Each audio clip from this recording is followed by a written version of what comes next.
order. Our first item is the Pledge of Allegiance.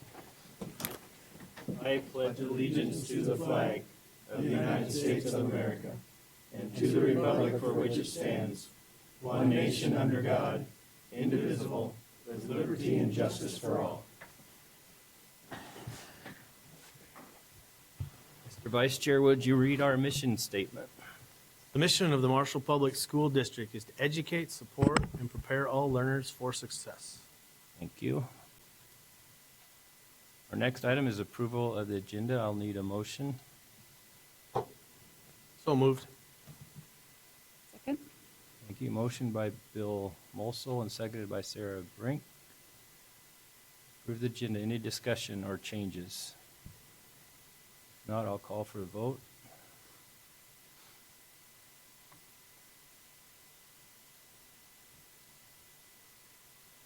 The agenda is approved. Next item is a Tiger Spotlight, Paraprofessionals Recognition Week. A couple Tiger Spotlights tonight. Yeah, the first one for paraprofessionals. We want to recognize this group of people. Paraprofessionals are the backbone to Marshall Public Schools. They're instrumental in providing one-on-one assistance to our students, providing an equitable learning environment for everyone. We appreciate all the people that we have that have been dedicated to our schools and our students. So thank you to all of our paraprofessionals. Thank you. Our next Tiger Spotlight is the Avera staff, and Amanda Bess is here representing Avera. Thank you to Avera Specialty Clinics, nurses, and physicians for their donation of $1,000. The Avera Specialty Clinics, nurses, and physicians had a Christmas service project which was to raise donations and give back to the community. The group of over 30 participants decided to give their donation to the Marshall Public School families with negative food balances. The $1,000 donation was used to help pay off 15 families' negative food account balances.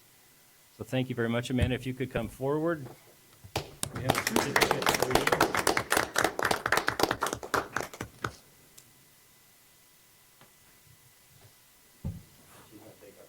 Thank you. I'm out of it. There we go. Oh, she's going now. She's going to duck. That's, oh, shoot. She's get closer. Thank you. That was really Thank you. appreciated by our families. Thank you very much. That was awesome.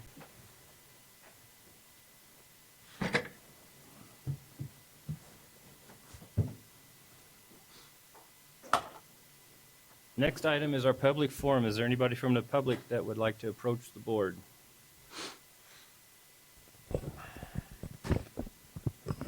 Moving on, our presentation, our curriculum cycles update. Welcome, Beth.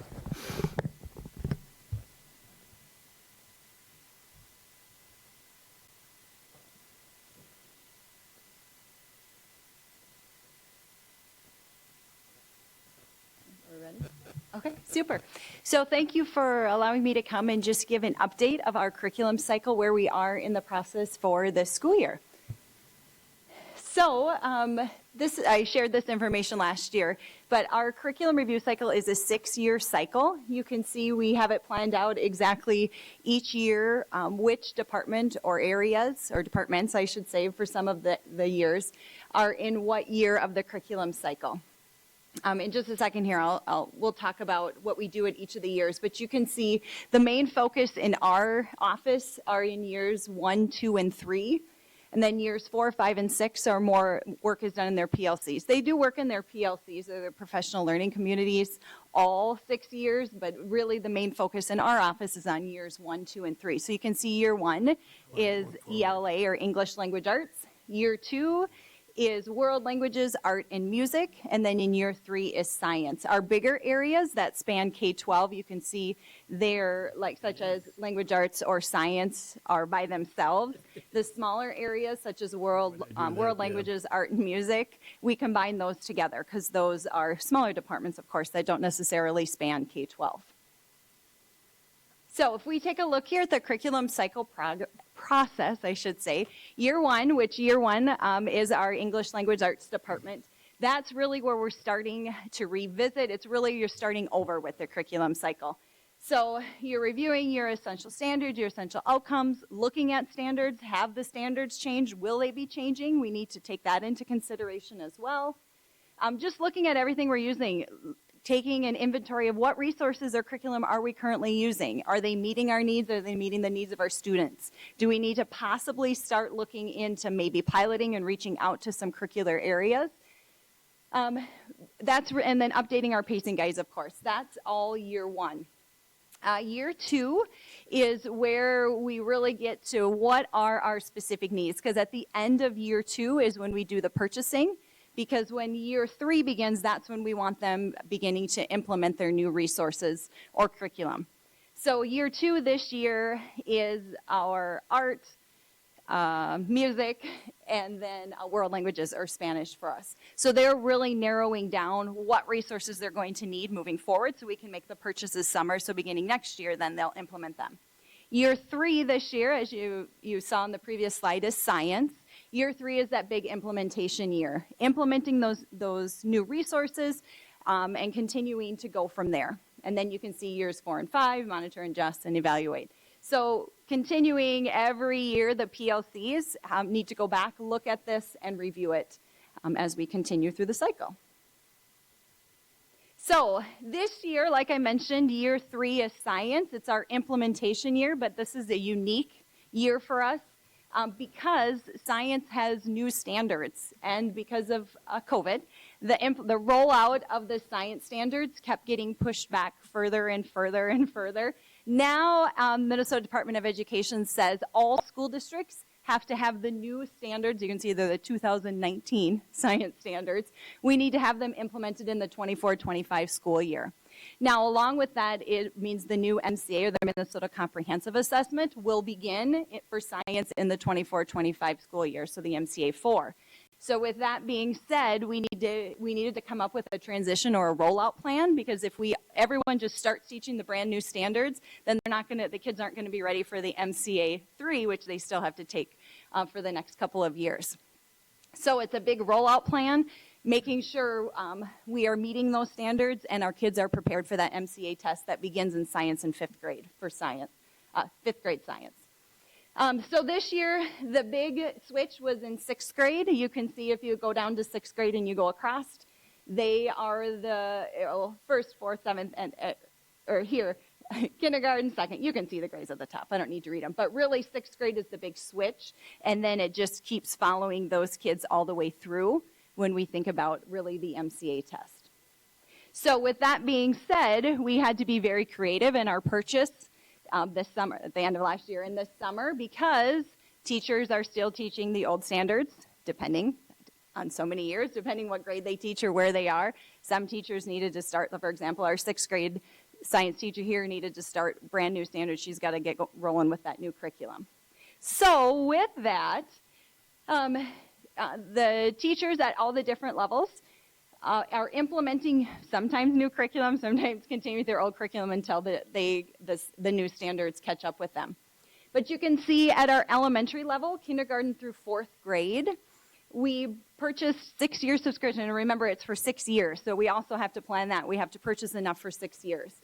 Mystery Science and a Generation Genius, we bought building level access, so 2 building level access for that. You can see I did a screenshot of what each of those areas, or they're not really a curriculum, but they're a resource that the teachers can use. They're great. They show kids videos. They are aligned to the standards, which is wonderful. They have ideas on how they can extend the learning at home. So both of them, they're similar, but yet serve different purposes.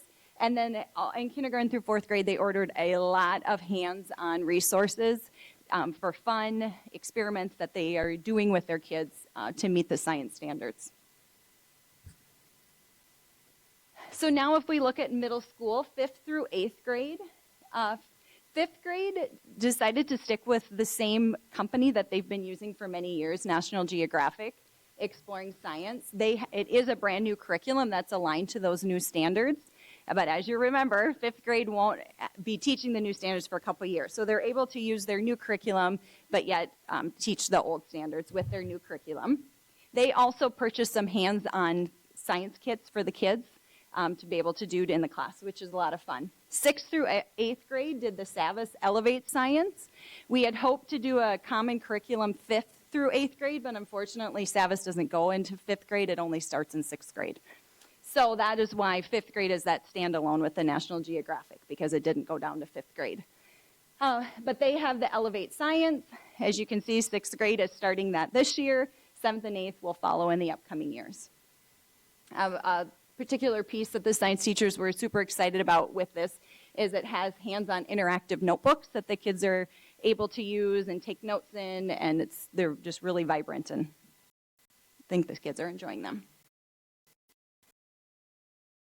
We'll, of course, identify our strengths and opportunities for improvement, and we'll do that when we do our work session after the meeting today. And then, of course, begin to examine materials that align to the new standards. There's a huge emphasis in the science of reading. So we really need to make sure that whatever resources we're choosing is that they're also aligned to the standards, which, like I said, have an emphasis in the science of reading.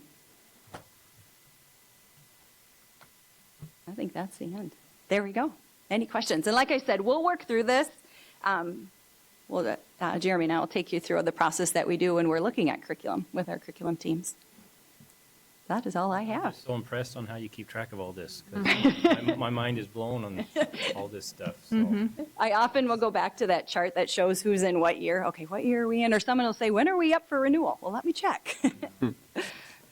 Thank you for all your work. Yes, thank you guys. Thank you, Beth. Thanks, Beth. Our next item is the consent agenda. I'll make a motion. I need a second. Second. I made a motion, seconded by Sarah Runcie. Or is there any discussion on the consent agenda? If not, I'll call for the vote.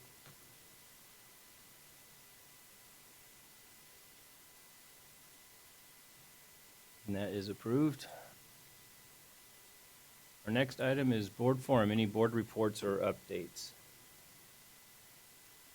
Finance Committee met on January 31st. We reviewed some budget parameters, some different results from a couple of departments, and kind of mapped out a plan for moving forward into getting into next year's budget year.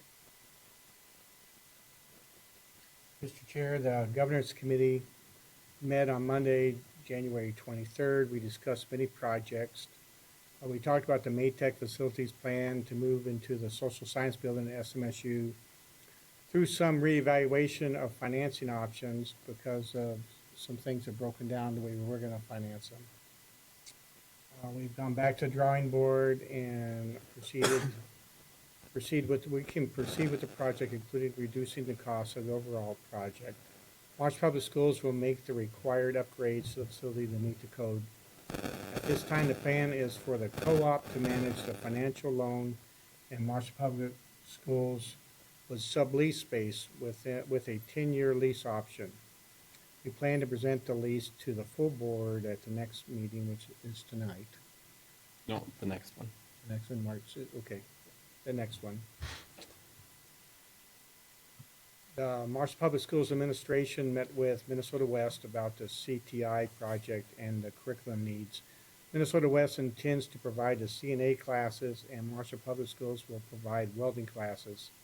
This project will provide a lot of opportunities within our school district and our community for job training. Marshall Public Schools administrators met with the representatives from Avera about a grant opportunity that may go toward supplies and projects in the future. We also talked about the winter weather and procedures with the cold weather. Did we come up with a date on that, the temperature? We're going to continue to monitor that. Yeah. Okay. Yep. Let's see, overall, the governance committee is excited about the upcoming projects that Marsh Public School has in the works. We're excited to see these projects come to fruition and provide opportunities within our community for our students. Thank you, Jeff and Sarah. Anybody else? Not, our next item is discussion item, the first review of policies 516 to 523. Any questions or comments? The only minor changes in any of these, mostly grammatical. Okay. Next item is a discussion item. February is Teen Dating Violence Awareness Month. This was just an item that we were asked to to share with our students and with our buildings. City of Marshall has signed a proclamation stating that February 2023 is Teen Dating Violence Awareness Month. There's a statement proclaiming this, that we work together as a community to create a world where every adolescent is able to feel safe and live free of dating and sexual violence in homes, schools, colleges, universities, and communities. So there's some attached flyers that we'll be sharing at the high school as well. Very good. Next item is our action item, approval of the resolution relating to the termination and non-renewal of the teaching contracts. This is Motion. something we do every year, so. So move. Oh, Jeff did it already. You want to second it, Bill? Yep. Motion made by Jeff and seconded by Bill Swope. Any further discussion? Like Matt shared, these are related to teacher licensure. I'll call for the vote. That